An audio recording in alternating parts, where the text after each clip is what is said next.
Hi friends, இந்த வீடியோவில் என்ன பார்க்க போகிறோம் அப்படின்னா அர்பன் லோக்கல் கவர்மெண்ட் நகர்ப்புற உள்ளாட்சி அமைப்புகள் என்னென்ன அப்படிங்கிறத பார்க்கலாம். லாஸ்ட் வீடியோவில் நம்ம கிராமப்புற உள்ளாட்சி அமைப்புகள், ஊரக உள்ளாட்சி அமைப்புகள் பற்றி பார்த்தோம். பஞ்சாயத்து ராஜ் இது நகர்பாலிகா அப்படின்னு சொல்கிறாங்க.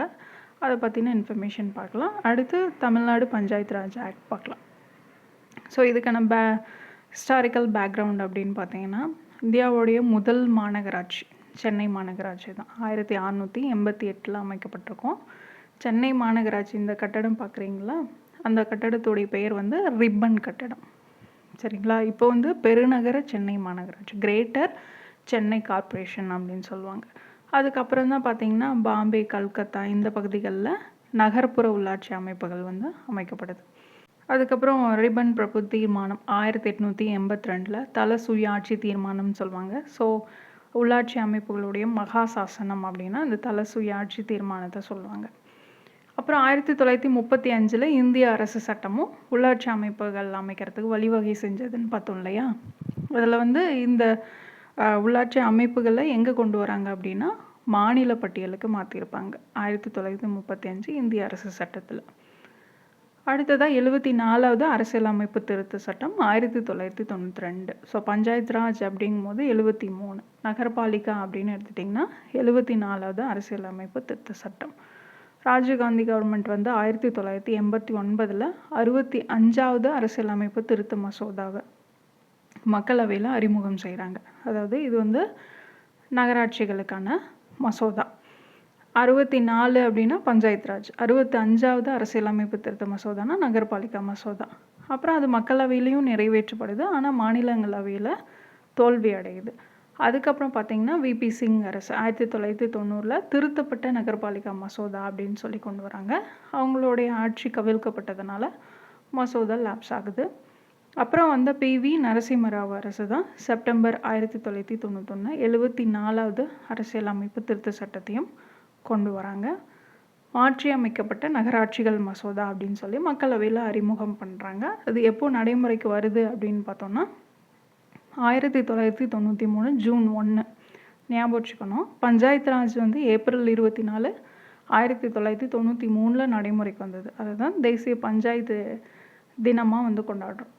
இது நகராட்சிகளுக்கான சட்டம் எப்போ நடைமுறைக்கு வந்தது, அதாவது 74வது அரசியலமைப்பு திருத்த சட்டம் நடைமுறைக்கு வந்தது அப்படின்னா 1993 ஜூன் 1 அன்னைக்கு நடைமுறைக்கு வந்தது.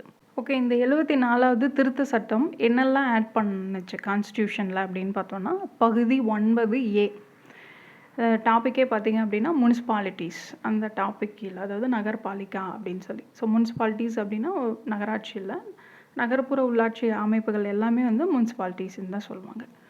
இதுக்காக ஆர்டிகல்ஸ் அப்படின்னு எடுத்துட்டோம்னா 243 Pலேருந்து 243 ZG வரைக்கும் ஆட் பண்ணியிருப்பாங்க. 18 ஆர்டிகல்ஸ் இந்த பகுதி 9Aல ஆட் பண்ணியிருப்பாங்க.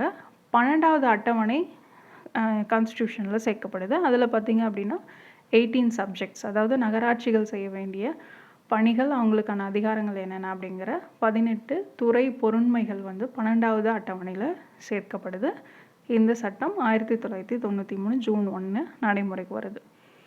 இந்த 12வது அட்டவணையில் இருக்கக்கூடிய நகராட்சிகளுடைய அதிகாரம், பொறுப்புகள் அப்படிங்கிறது 11th கொடுத்துருப்பாங்க. ஸோ அது என்னென்ன அப்படின்றது ஒரு டைம் பார்க்கணும். இதுலேருந்து கொஷின் கேட்கலாம். ஸோ அதை படிச்சுக்கோங்க. அடுத்ததாக பார்த்தீங்கன்னா நகராட்சிகளுடைய வகைப்பாடு எப்படி இது பிரிக்கிறாங்க அப்படின்னா, முனிசிபாலிட்டிஸை 3 டைப்பாக தான் பிரிக்கிறாங்க. 3 டயர் சிஸ்டம் தான். அதாவது நம்ம இதுக்கு முன்னாடி பஞ்சாயத்து ராஜும் அப்படி தான், village panchayat, panchayat union, district பஞ்சாயத்துன்னு பிரித்தாங்க. இதுவும் அப்படி தான், மாநகராட்சி, நகராட்சி, பேரூராட்சி அப்படின்னு சொல்லிட்டு. ஸோ முனிசிபல் கார்பரேஷன், முனிசிபாலிட்டி, அதுக்கப்புறம் டவுன் பஞ்சாயத்து. ஸோ ஃபஸ்ட்டு பாருங்கள், நகர் பஞ்சாயத்து. டவுன் பஞ்சாயத்து இல்லை நகர் பஞ்சாயத்துன்னு சொல்லுவாங்க. கிராமப்புறத்துலேருந்து நகர்ப்புறமாக இப்போ தான் மாறிட்டு இருக்குது அப்படின்ற பகுதிகளை அதாவது வில்லேஜ்லேருந்து டவுனாக மாறிட்டு இருக்கிற அந்த பகுதிகளில் அமைக்கப்படுறது தான் நகர பஞ்சாயத்து. நகராட்சி மன்றம் இல்லை நகராட்சின்னு சொல்லுவாங்க. முனிசிபாலிட்டி இல்லை முனிசிபல் கவுன்சில் சின்ன சின்ன நகர்ப்புற பகுதிகளுக்காக அமைக்கப்படுறது. அதாவது ஸ்மால் சிட்டிஸாக இருக்கலாம் இல்லை டவுன்ஸாக இருக்கலாம் நகராட்சி அப்படின்றது. அடுத்ததான் மாநகராட்சி, முனிசிபல் கார்ப்பரேஷன், பெரிய அளவிலான நகர்ப்புற பகுதிகளுக்குன்னு அமைக்கப்படுறது தான் மாநகராட்சி. இதுதான் 3 டைப்ஸ் ஆஃப் முனிசிபாலிட்டிஸ். இது இல்லாமல் இன்னும் நிறைய இருக்குது. மொத்தமாக பார்த்தோம் அப்படின்னா 8 வகையாக வந்து பிரிச்சிருப்பாங்க. ஆனால் கண்டிப்பாக கம்பல்சரியாக இது அமைக்கப்படணும் அப்படின்னா இந்த 3 வந்து சொல்லியிருப்பாங்க. So town panchayat, municipality, municipal corporation வந்து அமைக்கப்படணும். இதுதான் அந்த ஆர்டிக்கலில் வந்து கொடுத்துருப்பாங்க. ஸோ இது இல்லாமல் என்னென்னலாம் இருக்குது அப்படின்னு பார்த்தீங்கன்னா, இந்த நகர்ப்புற பகுதிகளை நிர்வகிக்கணும். அட்மினிஸ்ட்ரேஷன் பர்பஸ்க்காகவே அது வந்து 8 வகையாக நகர்ப்புற உள்ளாட்சி அமைப்புகள் வந்து உருவாக்கப்படுது. ஃபஸ்ட்டு வந்து முனிசிபல் கார்ப்பரேஷன், நகராட்சி, 2வது முனிசிபாலிட்டி, அறிவிக்கப்பட்ட பகுதிக்குழு நோட்டிஃபைடு ஏரியா கமிட்டி, நகர பகுதிக்குழு டவுன் ஏரியா கமிட்டி, இராணுவ குடியிருப்பு வாரியம் கண்டோன்மெண்ட் போர்டு, நகரியம் டவுன்ஷிப், துறைமுக பொறுப்பு கழகம் போர்ட் ட்ரஸ்ட், சிறப்பு நோக்க முகமை ஸ்பெஷல் பர்பஸ் ஏஜென்சி அப்படின்னு சொல்லி இந்த அர்பன் கவர்மெண்ட்ஸை வந்து லோக்கல் பாடிஸை எப்படி பிரிக்கிறாங்க, 8 வகையாக வந்து பிரிக்கிறாங்க. ஸோ அதில் ஒவ்வொன்றா பார்க்கலாம். ஃபஸ்ட்டு வந்து மாநகராட்சி, முனிசிபல் கார்ப்பரேஷன் இல்லை கார்ப்பரேஷன் சொல்லுவாங்க. குறைந்தபட்சம் 10 லட்சம் மக்கள் தொகை இருக்கக்கூடிய பெருநகர பகுதிகளில் நம்ம என்னன்னு சொல்லுவோம், மாநகராட்சி அப்படின்னு சொல்லுவோம். ஸோ இந்தியாவில் இருக்கக்கூடிய நகர உள்ளாட்சி அமைப்புகள்லேயே உச்ச அமைப்பு அப்படின்னா மாநகராட்சி தான். மேலடுக்கு அப்படின்னா மாநகராட்சி தான். ஒரு பாராளுமன்ற சட்டத்தின் மூலமாகவோ இல்லை மாநில சட்டம், யூனியன் பிரதேசங்களுடைய சட்டங்கள் மூலமாக பெரிய நகரங்களில் இந்த மாநகராட்சிகள் வந்து அமைக்கப்படுது. இது எல்லாமே பார்த்திங்க அப்படின்னா மக்கள் தொகை அடிப்படையிலையும் வருமானத்தோடைய அடிப்படையிலும் தான் மாநகராட்சி, நகராட்சி அப்படின்னு சொல்லி பிரிக்கிறாங்க. மாநகராட்சியோடைய தலைவர், கார்ப்பரேஷனுடைய தலைவர் யார் அப்படின்னு பார்த்தோன்னா ஹெட்டு மேயர் தான். மேயர் அப்புறம் உறுப்பினர்களை மக்கள் வந்து நேரடியாக தேர்ந்தெடுக்கிறாங்க. தமிழ்நாட்டை பொறுத்த வரைக்கும் 2016க்கு முன்னாடி வரைக்கும் மேயர் வந்து டைரக்ட் எலெக்ஷன் மூலமாக தான் மக்களால் தேர்ந்தெடுக்கப்பட்டவங்களாக தான் இருந்தாங்க. அப்புறம் 2016க்கு அப்புறம் பார்த்தீங்க அப்படின்னா இன்டைரக்ட் எலெக்ஷன் மூலமாக மேயர் வந்து தேர்ந்தெடுக்கப்படுங்க. பட் எல்லா அமைப்புகள்லையும் உறுப்பினர்கள் அப்படின்றவங்க மக்களால் நேரடியாக தேர்ந்தெடுக்கப்படக்கூடியவங்க தான். துணை மேயரும் மறைமுகமாக தேர்ந்தெடுக்கப்படுறாங்க. மேயர் அப்புறம் இவங்களுடைய மற்ற உறுப்பினர்களுடைய பதவிக்காலம் அப்படின்னு எடுத்துட்டோன்னா 5 ஆண்டுகள். அடுத்ததாக மாநகராட்சி அமைப்புடைய நிர்வாக அலுவலராக யார் செயல்படுவாங்க அப்படின்னு பார்த்தோன்னா மாநகராட்சி ஆணையர், முனிசிபல் கமிஷனர் வந்து இருப்பார். இந்த மாநகராட்சியோடைய நிர்வாக கட்டமைப்பு அப்படின்னு பார்த்தீங்கன்னா 3 முக்கியமான அதிகார அமைப்புகள் வந்து இருக்குது. ஃபஸ்ட்டு வந்து கவுன்சில், சட்டம் இயற்றக்கூடிய பிரிவு. மாநகராட்சிக்கு முக்கியமான ஆலோசனை குழு, சட்டம் இயற்றத்தில் உதவக்கூடிய குழு இது. மக்களால் தேர்ந்தெடுக்கப்பட்ட வார்டு கவுன்சிலர்கள் இருப்பாங்க. அப்புறம் குறிப்பிட்ட துறைகளில் நியமிக்கப்பட்ட உறுப்பினர்கள் வந்து இருப்பாங்க. கவுன்சிலோட தலைவராக யார் செயல்படுவாங்க அப்படின்னா மேயர் தான். அவங்களுக்கு உதவியாக துணை மேயர் இருப்பாங்க. மாநகராட்சியோடைய அந்த வரவு செலவு திட்டம், அப்புறம் வளர்ச்சி திட்டம் இதெல்லாம் தீர்மானிக்கிறது வந்து கவுன்சில் தான். அடுத்ததாக ஸ்டாண்டிங் கமிட்டி, நிலைக்குழு அப்படின்னு சொல்லுவோம். இது எதுக்காக அப்படின்னா கவுன்சிலோட செயல்பாடுகளை எளிதாக்கணும் அப்படின்னு சொல்லி இந்த குழுக்கள் வந்து அமைக்கப்படுது. இதில் யார் உறுப்பினர்களாக இருப்பாங்க அப்படின்னா கவுன்சில்லேருந்து தேர்ந்தெடுக்கப்பட்ட உறுப்பினர்கள் தான் இந்த குழுக்கள்லையும் இருப்பாங்க. ஸோ வரி விதிக்கிறது, பொதுப்பணிகள், நிதி, இந்த மாதிரி ஒரு குறிப்பிட்ட துறைகளில் இந்த குழுக்களும் வந்து என்ன பண்ணும், முடிவுகளை எடுக்கும். இதோடைய தலைவராகவும் ஸ்டாண்டிங் கமிட்டியோட ஹெட்டாகவும் யார் தான் இருப்பாங்க, மேயர் தான் இருப்பாங்க. அடுத்ததாக ஆணையர், முனிசிபல் கமிஷனர். ஸோ மாநகராட்சியோடைய தலைமை நிர்வாக அதிகாரி, சீஃப் எக்ஸிக்யூட்டிவ் ஆஃபீஸர். பொதுவாக மாநில அரசு தான் இவரை நியமிப்பாங்க. மூத்த ஐஏஎஸ் அதிகாரி ஒருத்தரை வந்து முனிசிபல் கமிஷனராக வந்து நியமிப்பாங்க. இவங்களுடைய பதவிக்காலம் வந்து 3 ஆண்டுகள். இது வந்து அந்தந்த மாநில அரசுகள் விரும்புது அப்படின்னா அந்த கால அளவு நீட்டிப்பாங்க, இல்லை அப்படின்னா டிரான்ஸ்ஃபர் பண்ணுவாங்க. அதாவது இவருக்கு என்ன வேலை அப்படின்னா இந்த நிரந்தர குழு கவுன்சில், ஸ்டாண்டிங் கமிட்டி கவுன்சில் எடுக்கக்கூடிய தீர்மானங்களை செயல்படுத்துறது இவங்க. முடிவுகளை அவங்க எடுப்பாங்க, செயல்படுத்துறது இவங்க. ஸோ மாநகராட்சி சட்டத்தை நடைமுறைப்படுத்துறதுல அதிகாரம் யாருக்கு இருக்குது, முனிசிபல் கமிஷனருக்கு இருக்குது. ஸோ மேயருக்கும் கமிஷனருக்கும் என்ன டிஃப்ரென்ஸ் அப்படின்றத பார்த்துக்கணும். மேயர் அப்படின்னா மக்களோட பிரதிநிதி, மக்களால் தேர்ந்தெடுக்கப்பட்ட பிரதிநிதிகளால் மறைமுகமாக தேர்ந்தெடுக்கப்படுறாங்க. இவர் ஆணையர் அப்படின்றது அரசோடைய அதிகாரி. மேயர் அப்படின்னு எடுத்துட்டோன்னா மாநகராட்சியோடைய அரசியல் தலைவர், கவுன்சில் கூட்டங்களுக்கு தலைமை தாங்கிறது, அப்புறம் ஸ்டாண்டிங் கமிட்டி தலைவராக இருக்கிறது. மாநகரத்தோடைய முதல் குடிமகன் அப்படின்னாலே மேயர் தான், நகரத்தந்தை அப்படின்னு சொல்லுவாங்க. கமிஷனர் பொறுத்த வரைக்கும் ஒரு நிர்வாக தலைவர், கவுன்சில் அப்புறம் ஸ்டாண்டிங் கமிட்டி எடுக்கக்கூடிய முடிவுகளை செயல்படுத்துறது, மாநகராட்சி ஊழியர்களை நிர்வகிக்கிறது, சட்டத்திட்டங்களை அமல்படுத்துறது, இதெல்லாம் இவருடைய வேலை, நிர்வாக தலைவர், கமிஷனர். அடுத்ததாக இந்த மேயர், துணை மேயரை வந்து பதவி நீக்கம் பண்ண முடியுமா அப்படின்னா செய்யலாம். 3ல் 2 பங்கு சிறப்பு பெரும்பான்மை மூலமாக, ஸ்பெஷல் மெஜாரிட்டி மூலமாக மேயர் துணை மேயரை வந்து பதவி நீக்கம் செய்யலாம். மேயரோடைய பணிகள் அப்படின்னு பார்த்தீங்கன்னா, அரசுக்கும் மாநகராட்சி உறுப்பினர்களுக்கும் இடையில் ஒரு இணைப்பு பாலமாக செயல்படுறாங்க. மாநகராட்சி குழு கூட்டங்களுக்கு தலைமை தாங்குறாங்க. வெளிநாட்டு பிரமுகர்களை வரவேற்று உபசரிக்கிறது மேயருடைய முக்கியமான வேலை. ஓகே, மாநகராட்சியோடைய முக்கிய வருவாய் அப்படின்னு எடுத்துட்டிங்கன்னா, சொத்து வரி, விளம்பர வரி, தொழில் வரி, குடிநீர் வரி, கேளிக்கை வரி, இதெல்லாம் மாநகராட்சியோடைய வருவாய். ஸோ இப்போ தமிழ்நாட்டில் இப்போ எத்தனை மாநகராட்சிகள் இருக்குது அப்படின்னு பார்த்தோன்னா 25 இருக்குது. 21 ஆல்ரெடி இருந்தது. 2024 புதுசாக ஒரு 4 நகராட்சிகளை மாநகராட்சியாக தரம் உயர்த்தினாங்க. நாமக்கல், திருவண்ணாமலை, புதுக்கோட்டை, காரைக்குடி. ஸோ இதோடு சேர்த்து 25 மாநகராட்சி தமிழ்நாட்டில் இருக்குது. இதுலேயே முனிசிபல் கார்ப்பரேஷன்ஸ் மாநகராட்சியிலேயே சிறப்பு நிலை, தேர்வு நிலை, முதல் நிலை மாநகராட்சி, 2ஆம் நிலை மாநகராட்சின்லாம் கேள்விப்பட்டிருப்பீங்க. கிரேடு அது எதை பேஸ் பண்ணி கொடுக்குறாங்க அப்படின்னா, பாப்புலேஷன் ப்ளஸ் இன்கம். அதுவுமே வந்து அப்படி தான். பாப்புலேஷன் வந்து 10 லேக்கு மேலே போகுது அப்படின்னா ஸ்பெஷல் கிரேட், சிறப்பு நிலை மாநகராட்சி அப்படின்னு சொல்லுவாங்க. இதுவே 5 to 10 லேக் இருந்தது அப்படின்னா செலெக்ஷன் கிரேட், தேர்வு நிலை மாநகராட்சி. 3 லேக்கில் இருந்து 5 லேக்குள்ளே இருக்குது அப்படின்னா ஃபஸ்ட் கிரேடு, முதல் நிலை மாநகராட்சி. 3 லேக் மேலே போகாமல் 3 லேக்குள்ளே இருக்குது அப்படின்னா செகண்ட் கிரேட், 2ஆம் நிலை மாநகராட்சி அப்படின்னு சொல்லுவாங்க. அடுத்ததாக நம்ம பார்க்குறது நகராட்சி, முனிசிபாலிட்டிஸ். 1,00,000க்கும் அதிகமான மக்கள் தொகை இருக்குது அப்படின்னா அந்த பகுதியில் வந்து நகராட்சிகள் அப்படின்னு சொல்லுவாங்க. இதுக்குன்னு பார்த்தீங்க அப்படின்னா நகர சபை தலைவர் இருப்பாங்க, அப்புறம் உறுப்பினர்கள், கவுன்சிலர்ஸ் அப்படின்னு சொல்லுவோம். மக்களால் நேரடியாக தேர்ந்தெடுக்கப்படுறவங்க உறுப்பினர்கள். எல்லா அமைப்புகள்லேயும் உறுப்பினர்கள் அப்படின்றவங்க மக்களால் நேரடியாக தேர்ந்தெடுக்கப்படுறவங்க தான். இந்த நகர சபை தலைவர் அப்படிங்கிறவங்கள நேரடியாக தேர்ந்தெடுக்கலாமா இல்லை மறைமுகமாக தேர்ந்தெடுக்கலாமா அப்படிங்கிறத முடிவு பண்ணுறது யார்? அந்தந்த மாநில சட்டமன்றங்கள் வந்து முடிவு பண்ணும். யூனியன் பிரதேசமாக இருந்தால் பார்லிமெண்ட் வந்து முடிவு பண்ணும். இவங்களுடைய பதவிக்காலம் 5 ஆண்டுகள் தான். நகராட்சியோடைய நிர்வாகத்துக்குன்னு சொல்லி நகராட்சி ஆணையரை மாநில அரசுகள் வந்து நியமிக்கிறாங்க. ஸோ தமிழ்நாட்டில் இருக்கக்கூடிய மொத்த நகராட்சிகளுடைய எண்ணிக்கை அப்படின்னு பார்த்திங்கன்னா 139. ஸோ இதில் இந்த முனிசிபல் கவுன்சில்ஸ்ன்னு பார்த்தோம் இல்லையா, அதையும் வந்து 4 வகையாக பிரிப்பாங்க. Special grade, selection grade, first great, second grade அப்படின்னு சொல்லிட்டு எதை பேஸ் பண்ணி, இன்கம் பேஸ் பண்ணி பிரிப்பாங்க. எக்ஸீடிங் ருபீஸ் 15 crore, 15 கோடிக்கு மேலே போகுது வருமானம் வருது அப்படின்னா அது ஸ்பெஷல் கிரேடு, சிறப்பு நிலை. இப்போ ரீசெண்டாக மே 2025 கூட 11 நகராட்சிகள் வந்து சிறப்பு நிலை நகராட்சிகளை தரம் உயர்த்தியிருந்தாங்க. திருச்செங்கோடு, பழனி, உடுமலைப்பேட்டை, பல்லடம் இந்த பகுதிகள்லாம். அடுத்தது செலெக்ஷன் கிரேடு. செலெக்ஷன் கிரேடு அப்படின்னு எடுத்துட்டிங்கன்னா 9 crore 15 crore வரைக்கும் இன்கம் வருது அப்படின்னா செலெக்ஷன் கிரேடு.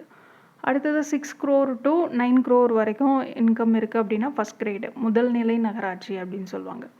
6 கோடி வரைக்கும் வருமானம் வருது அப்படின்னா அது வந்து செகண்ட் கிரேடு, 2ஆம் நிலை நகராட்சி அப்படின்னு சொல்லுவாங்க. இது தமிழ்நாட்டில். இதே போல் பாப்புலேஷன் பேஸ் பண்ணியும் பிரிக்கிறாங்க. எப்படி எடுத்துட்டிங்க அப்படின்னா 1,00,000 அதுக்கு மேலே மக்கள் தொகை இருக்குதா கிரேட் ஏ, 50,000 1,00,000 வரைக்கும் மக்கள் தொகை இருக்கா அது கிரேட் பி, 50,000க்கு கீழே மக்கள் தொகை இருக்கா அது கிரேட் சி அப்படின்னு சொல்லி பாப்புலேஷனை பேஸ் பண்ணியும் பிரிக்கிறாங்க. ஸோ இதுக்கும் 3 அத்தாரிட்டிஸ், கவுன்சிலோட ஹெட்டாக இருப்பாங்க, சேர்மன், பிரசிடெண்ட் வந்து இருப்பாங்க, நகரசபை தலைவர். நிலைக்குழு அப்படின்னு எடுத்துட்டோன்னா கவுன்சிலோட பணிகளை எளிதாக்கிறதுக்கு ஸ்டாண்டிங் கமிட்டி. அதே போல் இதுக்குன்னு நகராட்சி ஆணையர் வந்து இருப்பாங்க, அவங்க தான் சீஃப் முனிசிபல் ஆஃபீஸர் அப்படின்னு சொல்லுவாங்க, இல்லை சீஃப் எக்ஸிக்யூட்டிவ் ஆஃபீஸர் அப்படின்னு சொல்லுவாங்க. அடுத்ததான் நகர சபை. எப்படி கிராம சபை இருந்ததோ அதே போல் நகராட்சிகளுக்கு நகர சபை அப்படின்னு ஒன்று இருக்குது. வருஷத்துக்கு ஒரு டைமாவது நகர சபை வந்து கூடணும். அந்த கூட்டத்துக்கு வந்து நகர சபை தலைவர், அவர் இல்லை அப்படின்னா துணைத் தலைவர் வந்து தலைமை ஏற்பாங்க. அவங்களோட தேவைகளுக்காக அவங்களுடைய பணிகளை செய்யணும் அப்படின்றதுக்காகவே நகராட்சி அமைப்புகள்லாம் பார்த்தீங்க அப்படின்னா துணைக்குழுக்களை வந்து ஏற்படுத்திக்கிறாங்க. அது 2 வகைப்படும். ஒன்று வந்து சட்டப்பூர்வ குழுக்கள், இன்னொன்று வந்து சட்டப்பூர்வமற்ற குழுக்கள் அப்படின்னு சொல்லி துணைக்குழுக்களை வந்து ஏற்படுத்திக்கலாம். அடுத்ததாக நகராட்சி தலைவராக பெரியார் அப்படின்னு ஒரு பாக்ஸ் இன்ஃபர்மேஷன் இருக்கும். ஸோ 1917 ஈரோடு நகராட்சியோடைய பெருந்தலைவராக பெரியார் பதவியில் இருந்திருப்பார். ஸோ அவருடைய பதவி காலத்தில் அவங்களுக்கு தேவையான இந்த குடிநீர் வசதி, சுகாதார வசதிகளை ஏற்படுத்தி தந்திருப்பார். 1919 குழாய் மூலம் குடிநீர் விநியோகம் அப்படிங்கிற முறையை வந்து செயல்படுத்துகிறாரு. ஸோ இந்திய நகராட்சி நிர்வாகங்களின் வரலாற்றில் இந்த திட்டத்தை செயல்படுத்தியவர் அப்படின்னா பெரியார் தான். அடுத்ததாக நம்ம 3ஆவதாக பார்க்குறது அப்படின்னு பார்த்தீங்கன்னா டவுன் பஞ்சாயத்து வரும். டவுன் பஞ்சாயத்து இல்லை அப்படின்னா பேரூராட்சி, அது தமிழ்நாட்டில். மற்றபடி மற்ற பகுதிகளில் இந்த 8 வகைகளில் 3ஆவதாக இருக்கிறது அப்படின்னு பார்த்தோன்னா நோட்டிஃபைடு ஏரியா கமிட்டி, அறிவிக்கப்பட்ட பகுதிக்குழு. இப்போ தான் வேகமாக வளரக்கூடிய தொழில் நகரங்கள், அதாவது தொழிற்சாலை, ஒரு இண்டஸ்ட்ரி வந்து அந்த இடத்துக்கு வருது. இப்போ சிப்காட் மாதிரி ஒரு ஏரியா கொண்டு வராங்க அப்படின்னா அதை சுற்றி இருக்கிற இடங்கள்லாம் சீக்கிரமே டெவலப் ஆகும், நிறைய கடைகள் வரும். அந்த மாதிரி இருக்கக்கூடிய ஏரியா. இல்லை அப்படின்னா மாநகராட்சியாக மாறத்துக்கான தகுதி இருக்குது, ஆனால் இன்னும் ஃபுல்லாக முழுமையாக பெறலை, அந்த எலிஜிபிலிட்டி வரல. அப்படிங்கும்போது அறிவிக்கப்பட்ட பகுதிக்குழு, அந்த பகுதிகளுக்காக இந்த நோட்டிஃபைடு ஏரியா வந்து உருவாக்குறாங்க. ஒரு நோட்டிஃபிகேஷன் மூலமாக இதை வந்து உருவாக்குவாங்க. அதனால இது நோட்டிஃபைடு ஏரியா கமிட்டின்னு சொல்கிறோம்.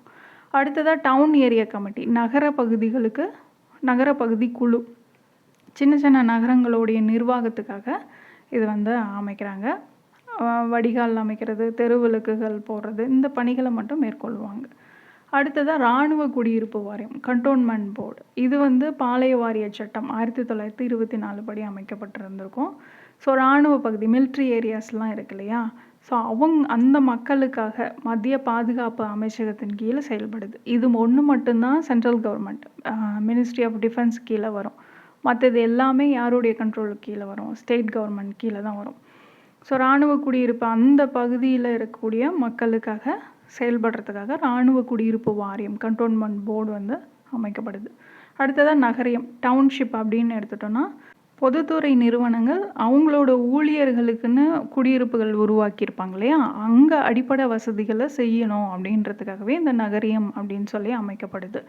இப்போ எக்ஸாம்பிள் ஸ்டீல் பிளான்ட் அப்படின்னு எடுத்துட்டோன்னா அவங்களுக்கு குவார்ட்டர்ஸ் கட்டியிருப்பாங்க. ஸோ அங்கே அடிப்படை வசதிகளை பண்ணணும் அப்படின்னு சொல்லி நகரியம், டவுன்ஷிப் அப்படின்னு சொல்லி இந்த பொதுத்துறை நிறுவனங்கள் இருக்கிற ஏரியாவில் நகரியம் அப்படின்னு சொல்லி அமைக்கப்படுது. அடுத்ததாக துறைமுக பொறுப்பு கழகம், போர்ட் ட்ரஸ்ட் அப்படிங்கிறது. துறைமுக பகுதிகளில் இருக்கக்கூடிய சொத்துக்களை பாதுகாக்கணும். ரெண்டாவது வந்து அங்கே இந்த துறைமுகங்களை சுற்றி இருக்கக்கூடிய மக்களுக்கு வந்து அடிப்படை வசதிகளை வந்து வழங்கணும். இது வந்து ஒரு நாடாளுமன்ற சட்டத்தின் மூலமாக உருவாக்கப்படுது. ஸோ இராணுவ குடியிருப்பு வாரியம், அப்புறம் போர்ட் ட்ரஸ்ட், இது ரெண்டுமே வந்து பார்லிமெண்ட்டு. துறைமுக பகுதிகளில் இருக்கக்கூடிய அடிப்படை வசதிகள், ஒன்று சொத்தையும் பாதுகாக்கணும், அதை சுற்றி இருக்கக்கூடிய சொத்துக்களை பாதுகாக்கிறது, ப்ளஸ் அங்கே இருக்கிற மக்களுக்கு அடிப்படை வசதிகளை வழங்குறதுக்காக இந்த லோக்கல் பாடி வந்து அமைக்கப்படுது. அடுத்ததாக சிறப்பு நோக்க முகமை, ஸ்பெஷல் பர்பஸ் ஏஜென்சி. இப்போது ஹவுசிங் போர்டு இருக்குது. ஸோ கொஞ்ச நாளைக்கு தான் இது வந்து ஒரு ஸ்பெஷல் பர்பஸ்க்காக போடுவாங்க. அந்த பர்பஸ் முடிஞ்சதும் அதுக்கப்புறம் பார்த்திங்கன்னா அப்படின்னா இந்த லோக்கல் பாடி இருக்காது. குடிநீர் வழங்குறது, வீட்டு வசதி பண்ணுறது, போக்குவரத்து, இந்த மாதிரி குறிப்பிட்ட பணிகள் மட்டும் மேற்கொள்கிறதுக்காக மாநில அரசுகள் வந்து அமைக்கிறாங்க. ஸோ பேரூராட்சி அப்படிங்கிறதையும் பார்த்துக்கோங்க. ஒரு பகுதி இப்போ தான் ஊரக பகுதியிலேருந்து, கிராம பகுதியிலேருந்து நகர பகுதியாக உயரக்கூடிய நிலையில் இருக்குது அப்படின்னா அது பேரூராட்சின்னு சொல்லுவோம். மக்கள் தொகை பொறுத்த வரைக்கும் 10,000க்கும் அதிகமான மக்கள் தொகை இருக்கக்கூடிய பகுதிகளை பேரூராட்சிகள் அப்படின்னு சொல்லுவாங்க. புக்கில் வந்து 5,000லேருந்து 15,000க்கு மிகாமலும் இருக்கணும் அப்படின்னு குறிப்பிட்டிருப்பாங்க. இதோடைய தலைவர், உறுப்பினர்கள் வந்து நேரடியாக மக்களால் தேர்ந்தெடுக்கப்படுறாங்க. பதவிக்காலம் அப்படின்னு எடுத்துட்டோன்னா 5 ஆண்டுகள். இந்த பேரூராட்சியோட நிர்வாகத்தினை மேற்கொள்ளணும் அப்படின்றதுக்காக ஒரு செயல் அலுவலர் வந்து நியமிக்கப்படுறாரு. தமிழ்நாட்டில் இப்போ இருக்கக்கூடிய மொத்த பேரூராட்சிகளோட எண்ணிக்கை அப்படின்னு பார்த்தோன்னா 490. அடுத்ததாக இதுக்கான ஆர்டிகல்ஸ் பார்த்தோம் இல்லையா, 243 Pலேருந்து ZG வரைக்கும், அது ஒவ்வொன்றா பார்க்கலாம். ஃபஸ்ட்டு 243 P, இது வந்து டெஃபனிஷன்ஸ் வந்து கொடுக்குது. நகராட்சின்னா என்ன அப்படின்ற ஒரு விளக்கம் வந்து கொடுத்துருப்பாங்க. ஸோ அதாவது மாவட்டம் அப்படின்னா அந்த மாநிலத்தில் இருக்கக்கூடிய மாவட்டம். பெருநகர பகுதி இல்லை மாநகராட்சி அப்படிங்கிறது 2 இல்லை அதற்கு மேற்பட்ட நகராட்சிகளையோ இல்லை பஞ்சாயத்துகளையோ, 1 அல்ல அதற்கு மேற்பட்ட மாவட்டங்களையோ உள்ளடக்கி 10 லட்சத்துக்கும் மேற்பட்ட மக்கள் தொகை இருக்குது அப்படின்னா ஆளுநரால் அறிவிக்கப்படக்கூடிய பகுதி தான் பெருநகர பகுதி அல்லது மாநகராட்சி அப்படின்றது. நகராட்சி பகுதிகளும் ஆளுநரால் அறிவிக்கப்படக்கூடிய ஒரு பகுதி தான். மக்கள் தொகை அப்படின்னு பார்த்தோன்னா கடைசியாக எப்போ எடுத்தது, 2011 எடுத்தாங்களே, எப்போ எடுக்கப்பட்டதோ அந்த மக்கள் தொகை கணக்கெடுப்பை வந்து பயன்படுத்தணும் அப்படின்னு குறிப்பிட்டிருக்கும். அடுத்ததாக நகராட்சியோடைய அமைப்பு 243 Q கான்ஸ்டியூஷன் ஆஃப் முனிசிபாலிட்டிஸ். இந்த 3 அடுக்கு முறையை சொல்லியிருப்பாங்க. 3 வகையான நகராட்சி அமைப்பு: நகர பஞ்சாயத்து, நகராட்சி, மாநகராட்சி. கிராமப்புறத்துலேருந்து நகரமாக மாறக்கூடிய பகுதி நகர பஞ்சாயத்து, சிறிய நகர்ப்புற பகுதி நகராட்சி, பெரிய நகர்ப்புற பகுதி மாநகராட்சி. அது மட்டும் இல்லாமல் நகர பஞ்சாயத்து, நகராட்சி, மாநகராட்சி அப்படின்னு அறிவிக்கக்கூடிய நபர் யார்? ஆளுநர் தான். ஸோ இதெல்லாம் பேஸ் பண்ணி அவர் அந்த மாதிரி அறிவிக்கிறார் அப்படின்னு எடுத்துட்டோம்னா, மக்கள் தொகை அடர்த்தி, வருமானம், விவசாயம் இல்லாத துறையோடைய வேலைவாய்ப்பு, பொருளாதாரம் முக்கியத்துவம், ஆளுநர் பொருத்தமாக கருதக்கூடிய மற்ற ஏதாவது காரணங்கள் இருந்தாலும் அவர் வந்து நகர பஞ்சாயத்து, நகராட்சி, மாநகராட்சி அப்படின்னு சொல்லி அறிவிக்கலாம். அடுத்ததாக 243R நகராட்சி உறுப்பினர்களுடைய கட்டமைப்பு, காம்போசிஷன் ஆஃப் முனிசிபாலிட்டிஸ். இந்த 3 நிலைகள்லையும் பார்த்தீங்க அப்படின்னா எல்லா உறுப்பினர்களுக்கான இடங்களும் வந்து நேரடி தேர்தல் மூலமாக தேர்ந்தெடுக்கப்படணும். அது மட்டும் இல்லாமல் ஒரு சிலரை இந்த நகராட்சி அமைப்போடைய கட்டமைப்புக்குள்ளே சேர்த்துக்கிறதுக்கான அதிகாரம் சட்டமன்றத்துக்கு இருக்குது. அது யார் அப்படின்னு பார்த்தோன்னா, நகராட்சி நிர்வாகத்தில் சிறந்தவராக இருந்தால், இல்லை அந்த பகுதியோட சட்டமன்ற உறுப்பினராக இருந்தால், இல்லை பாராளுமன்ற உறுப்பினராக இருந்தால், நகராட்சி பகுதிக்குள்ளே பதிவு செய்யப்பட்ட மாநில குழுவோடைய உறுப்பினர்களாக இருந்தால், வார்டு குழுக்கள் அமைப்பாங்க இல்லையா, அந்த குழுக்களுடைய தலைவர்கள், இவங்க யாரை வேணாலும் அந்த நகராட்சி அமைப்போடைய உறுப்பினர் கட்டமைப்புக்குள்ளே சட்டமன்றம் வந்து கொண்டு வரதுக்கான அதிகாரம் இருக்குது. இந்த இப்போ சொன்னோம் இல்லையா, இந்த நபர்கள் வந்து நகராட்சி கூட்டங்களில் பங்கேற்பாங்க, ஆனால் அதில் வாக்களிக்கக்கூடிய உரிமை வந்து இவங்களுக்கு இருக்காது.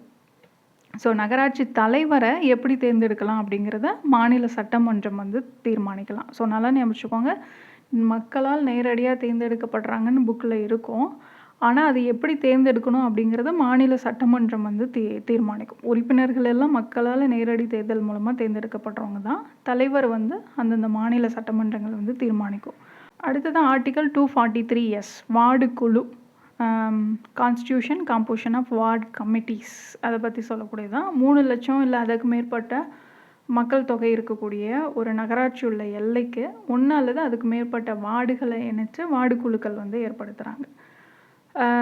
வார்டு குழு ரிலேட்டடாக சட்டமன்றத்தோட அதிகாரம் அப்படின்னு பார்த்தோன்னா, வார்டு குழுவோடைய அமைப்பு பற்றினது, அவங்களுடைய உறுப்பினர் கட்டமைப்பு, வார்டு குழுவோடைய இடங்கள், அப்புறம் வார்டு குழு உள்ளிட்ட மற்ற குழுக்களை அமைக்கிறது, இதுக்கெல்லாம் வந்து சட்டமன்றத்துக்கு அதிகாரம் இருக்குது.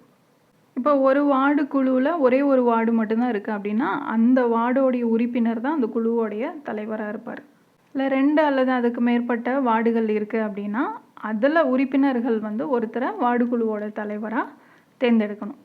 அடுத்ததாக இடஒதுக்கீடு 243T ரிசர்வேஷன் பற்றி சொல்லுது. ஸோ நகராட்சி அமைப்புகளில் இருக்கக்கூடிய இடங்களில் பட்டியலினத்தவர், பழங்குடியினங்களுக்கு மக்கள் தொகையின் அடிப்படையில் இடஒதுக்கீடு வழங்கப்படணும். பெண்களுக்கு அப்படின்னு பார்த்தோன்னா 3ல் 1 பங்குக்கு குறையாமல் இடஒதுக்கீடு வந்து தரணும். ஸோ இடஒதுக்கீடு தொடர்பாக என்னென்னலாம் சட்டமன்றம் சட்டம் இயற்றலாம் அப்படின்னு பார்த்தோன்னா, நகராட்சி இடங்களில் பிற்படுத்தப்பட்டவருக்கான இடஒதுக்கீடை மாநில சட்டமன்றங்கள் வந்து கொண்டு வரலாம். ஸோ இதில் பிற்படுத்தப்பட்ட வகுப்பினருக்கான இடஒதுக்கீடு கொடுத்துருப்பாங்க. அதே போல் நகராட்சி தலைவர் பதவியில் SC ST பெண்களுக்கான இடஒதுக்கீடு தொடர்பாக அவங்க சட்டம் இயற்றிக்கலாம். அடுத்ததாக பதவிக்காலம் article 243U duration of municipalities. நகராட்சியோடைய பதவிக்காலம் அப்படின்னு எடுத்துட்டோன்னா, முதல் கூட்ட தேதியிலேருந்து 5 ஆண்டுகள் தான். ஸோ நகராட்சியை கலைக்கக்கூடிய அதிகாரம் மாநில அரசுக்கிட்ட இருந்தது. அப்படியே கலைச்சாலும் 6 மாதத்துக்குள்ளே தேர்தல் வந்து நடத்தப்படணும். கலைக்கப்பட்ட நகராட்சிக்கு பதிலாக புதுசாக ஒரு நகராட்சி வந்து அமைக்கப்படுது அப்படின்னா, அது மீதி இருக்கக்கூடிய காலத்துக்கு மட்டும்தான் செயல்படும். அந்த பதவிக்காலம் வந்து 6 மாதத்துக்கு குறைவாக இருந்ததுன்னா புதுசாக தேர்தல் நடத்த வேண்டிய அவசியம் இல்லை. ஸோ நம்ம ஏற்கனவே அந்த பஞ்சாயத்து ராஜில் பார்த்தோம் இல்லையா, அதே மாதிரி தான் இங்கே நகராட்சி அமைப்புகளுக்கு. அடுத்ததாக உறுப்பினர்களுடைய தகுதியின்மை ஆர்டிகல் 243V டிஸ்குவாலிஃபிகேஷன்ஸ் ஃபார் மெம்பர்ஷிப் அப்படின்னு கொடுத்துருப்பாங்க. ஸோ நடைமுறையில் இருக்கக்கூடிய அந்தந்த சட்டத்தின் கீழோ மாநில சட்டமன்றம் இயற்றக்கூடிய சட்டத்தின்படி தகுதியின்மை காரணமாக உறுப்பினர்களை வந்து தகுதி நீக்கம் செய்யலாம். அடுத்ததாக ஏஜ், இதை அதுலேயும் டிஸ்கஸ் பண்ணியிருக்கணும். ஏன்னா உள்ளாட்சி அமைப்புகளுக்கு தேர்ந்தெடுக்கப்படுற உறுப்பினர்களுடைய தகுதி அப்படின்னு எடுத்துட்டோன்னா, மாநில சட்டமன்றங்களுக்கான தகுதி தான் அப்படின்னு பார்த்தோம். அப்போ அங்கே வந்து ஏஜ் வந்து 25 இயர்ஸ். பட் இதில் இருக்கணும் அப்படின்னா 21 இயர்ஸ் இருந்தாலே போதும். 21 வயசு கம்ப்ளீட் ஆகி 25 வயசு ஆகலை அப்படின்றத காரணம் காட்டி இவங்கள தகுதியின்மை செய்தல் கூடாது. ஸோ மாநில சட்டமன்றத்துக்கு தேவையான தகுதிகள் இருக்கிற எல்லாருமே நகராட்சி உறுப்பினராக தேர்ந்தெடுக்க தகுதி உடையவங்க தான். ஆனால் விதிவிலக்கு என்ன அப்படின்னா வயசு மட்டும் 21 இருந்தால் போதும் அப்படிங்கிறது தான். ஸோ இந்த மாநில சட்டமன்றம் நிர்ணயிக்கக்கூடிய அதிகார அமைப்பு வந்து இந்த தகுதியின்மை பற்றி விசாரணை செய்யும். அடுத்தது article 243W powers authority and responsibilities of municipalities அதிகாரங்கள் பொறுப்புகள். ஸோ நகராட்சி அமைப்புகளுக்கு வந்து என்னென்ன அதிகாரங்கள் வழங்கலாம், பொறுப்புகளை வழங்கணும் அப்படின்னு சொல்லி யாருக்கு அதிகாரம் இருக்குது? மாநில சட்டமன்றங்களுக்கு அதிகாரம் இருக்குது. எதுலெல்லாம் பொறுப்புகள் வழங்குறது, அதிகாரங்கள் கொடுக்கறது அப்படின்னு பார்த்தோன்னா சமூக நீதி, அப்புறம் பொருளாதார வளர்ச்சிக்கான திட்டங்களை தயாரிக்கிறதுல, திட்டங்களை செயல்படுத்துறதில்ல. அது மட்டும் இல்லாமல் 12வது அட்டவணையில் 18 சப்ஜெக்ட்ஸ் இருக்குதுன்னு பார்த்தோம் இல்லையா? ஸோ அந்த துறைகளுக்கு வந்து அதிகாரம் வழங்குறது. இது எல்லாமே இந்த ஆர்டிக்கல். அடுத்தது article 243X power to impose taxes and funds of municipalities வரி விதிக்கக்கூடிய அதிகாரம் நிதிகள். ஸோ மாநில சட்டமன்றம் வந்து வரி விதிக்கிறது, வசூலிக்கிறது, கட்டணங்கள் வசூலிக்கிறது, இதுக்கெல்லாம் வந்து நகராட்சி அமைப்புகளுக்கு அதெல்லாம் வசூலிக்கிறதுக்கு அதிகாரம் அளிக்கலாம். அப்புறம் மாநில அரசு விதித்து அவங்க வசூலிக்கக்கூடிய வரி இல்லை சுங்க கட்டணம் இந்த மாதிரி வந்து இதிலேருந்து நகராட்சிகளுக்குன்னு சொல்லி ஒரு குறிப்பிட்ட நிதியை ஒதுக்கலாம். நகராட்சி அமைப்பினால் வசூலிக்கப்படும் தொகையை வரவு வைக்க செலவு செய்ய ஒரு நிதி குழு வந்து உருவாக்கலாம். மாநில தொகுப்பு நிதியிலேருந்து நகராட்சிகளுக்கு உதவி மானியம் வந்து வழங்கலாம் அப்படிங்கிறது தான் கன்சாலிடேட்டட் ஃபண்ட்லேருந்து. அடுத்ததாக 243Y இது என்ன அப்படின்னா ஃபைனான்ஸ் கமிஷன், மாநில நிதிக்குழு பற்றினது. நம்ம ஏற்கனவே பார்த்தோம். பஞ்சாயத்தில் பார்த்திங்க அப்படின்னா 243I படி ஒரு நிதி ஆணையம் வந்து நிதிக்குழு அமைக்கப்படுது. அவங்க தான் நகராட்சியோடைய நிதி நிலைமையும் ஆய்வு பண்ணி யாருக்கு? ஆளுநருக்கு வந்து பரிந்துரைகளை கொடுக்கணும். அப்புறம் மாநில அரசு நகராட்சிகளுக்கு இடையில் எப்படி நிதி வந்து பகிர்ந்துக்கலாம் அப்படிங்கிற அறிவுரையை வழங்குறது. அப்புறம் நகராட்சி அமைப்புகளுக்கு வந்து எப்படி நிதி ஒதுக்கீடு செய்யலாம் அப்படின்னு அறிவுரை கூறுறது. நகராட்சிகளுக்கான உதவி மானியம் வழங்குறதுக்கு பரிந்துரைக்கிறது. அவங்களுடைய நிதி நிலையை மேம்படுத்துவதற்கான நடவடிக்கைகளை மேற்கொள்கிறது. ஸோ ஆளுநர் குறிப்பிடக்கூடிய எந்த ஒரு விஷயம்னாலும் அது பற்றின தன்னுடைய பரிந்துரைகளை வந்து இந்த குழு வழங்கும். அடுத்ததாக 243Z கணக்குகளுடைய தணிக்கை. So audit of accounts of municipalities மாநில சட்டமன்றம் இயற்றக்கூடிய சட்டத்தின்படி ஒவ்வொரு நகராட்சி அமைப்புகளும் வந்து அவங்க வந்து தணிக்கை மேற்கொள்ளணும் அப்படிங்கிறது தான். அடுத்ததாக தேர்தல் 243ZA அப்படின்னு சொல்லுவோம். ஸோ தேர்தல் election to the municipalities. Article 243K படி மாநில தேர்தல் ஆணையம் அமைக்கப்படுது இல்லையா? அதுபடி நகராட்சி அமைப்புகளுக்கான தேர்தலையும் அவங்க தான் வந்து நடத்தணும். ஸோ தேர்தல் ஆணையத்தோடைய பணிகள் அப்படின்னா நகராட்சிகளுடைய தேர்தல் மேற்பார்வை, வாக்காளர் பட்டியல் தயாரிக்கிறது, தேர்தல் விதிமுறைகளின் கட்டுப்பாடுகளை வரையறுக்கிறது.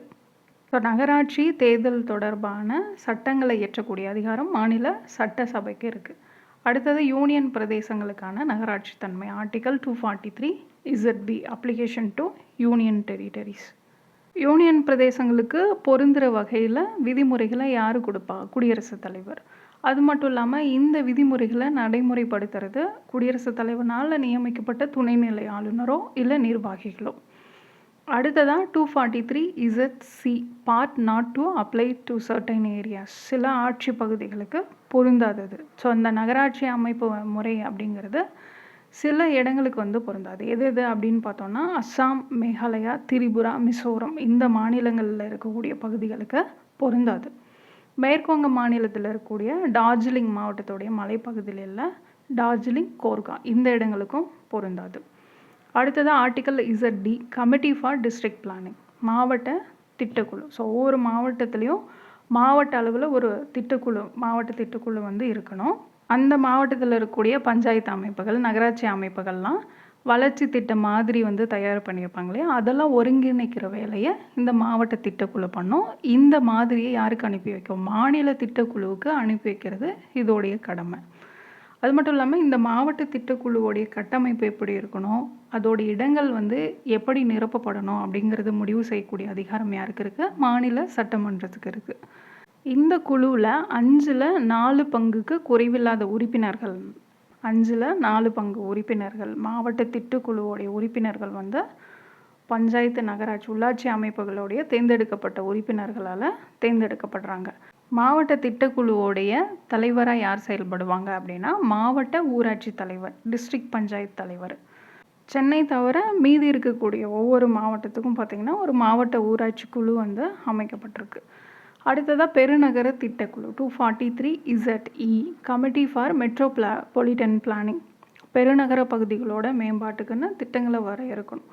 ஸோ அதுக்கு வந்து ஒரு பெருநகர திட்டக்குழு வந்து அமைக்கப்படணும். மாநில சட்டமன்றத்தின் மூலமாக இந்த பெருநகர திட்டக்குழுவோடைய கட்டமைப்பு, அதில் அந்த இடங்கள் வந்து எப்படி நிரப்பணும் அப்படின்ற முறையெல்லாம் வந்து தீர்மானிச்சுக்கிறாங்க.